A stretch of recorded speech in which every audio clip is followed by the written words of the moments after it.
মাত্র একটি অস্ত্রের জেরে নিজেদের অস্তিত্ব টিকিয়ে রেখেছে ইসরায়েল। অন্যথায় আরব রাষ্ট্রগুলোর হামলায় বিশ্ব মানচিত্র থেকে নিশ্চিহ্ন হয়ে যেত ইহুদি সংখ্যাগরিষ্ঠ দেশটি। ইসরায়েল এমন এক প্রতিরক্ষা ব্যবস্থার উদ্ভাবন করেছে যার মাধ্যমে অদৃশ্য এক নিরাপত্তা বলয়ে ঢেকে দিয়েছে পুরো ইসরায়েলকে, যেখানে শত্রুপক্ষের রকেট প্রায় প্রবেশই করতে পারে না। স্বয়ংক্রিয়ভাবে আকাশেই ধ্বংস হয়ে যায় সেগুলো। এই আকাশ প্রতিরক্ষা ব্যবস্থার নাম আয়রন ডোম, যার উপর ভর করেই টিকে আছে দেশটির নিরাপত্তা ব্যবস্থা। প্রতিষ্ঠার পর থেকে প্রতিটি আরব দেশের সাথেই যুদ্ধে জড়িয়েছে ইসরায়েল। 2006 সালে দ্বিতীয় লেবানন যুদ্ধে তেল আবিবের অভ্যন্তরে 4000-এর বেশি রকেট হামলা চালায় হিজবুল্লাহ। এতে 44 ইসরায়েলি নাগরিক নিহত হওয়ার পাশাপাশি আহত হন শতাধিক। ঘরবাড়ি ছেড়ে অন্যত্র পালিয়ে যেতে বাধ্য হন 2.5 লাখের বেশি মানুষ। আর মাটির নিচে বাংকারে আশ্রয় নেন লাখ লাখ ইসরায়েলি। অঞ্চলটিতে ইসরায়েলের প্রতিপক্ষ কেবল হিজবুল্লাহই নয়, রয়েছে গাজার স্বাধীনতাকামী সংগঠন হামাসও। 2000 থেকে 2008 সাল পর্যন্ত প্রায় 8000 রকেট হামলা চালায় গাজার স্বাধীনতাকামী সংগঠনটি। এতে ভয়াবহ নিরাপত্তা সংকটে ভুগতে থাকে ইসরায়েল।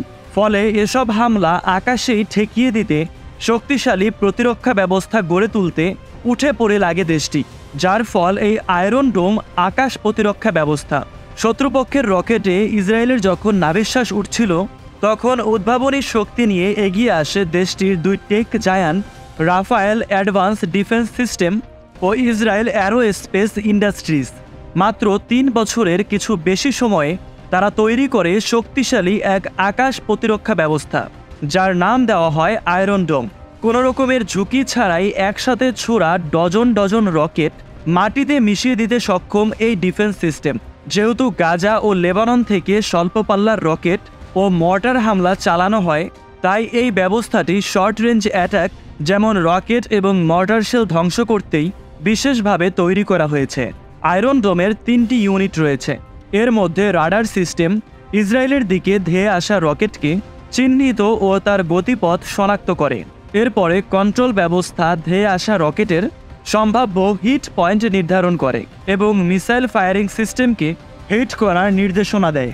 নির্দেশনা পেয়ে ফায়ারিং সিস্টেম থেকে ক্ষেপণাস্ত্র ছুটে যায় আকাশে, সেখানে গিয়ে বিস্ফোরিত হয় ধেয়ে আসা রকেটের কাছে। এর ফলে ধেয়ে আসা শত্রুপক্ষের রকেট আকাশেই ধ্বংস হয়ে যায়। কিন্তু যে আকাশ প্রতিরক্ষা ব্যবস্থার উপরে ভর করে টিকে আছে ইসরায়েল, তারও রয়েছে দুর্বলতা। একসাথে অনেকগুলো রকেট ছোড়া হলে বিভ্রান্ত হয়ে পড়ে এই সিস্টেম।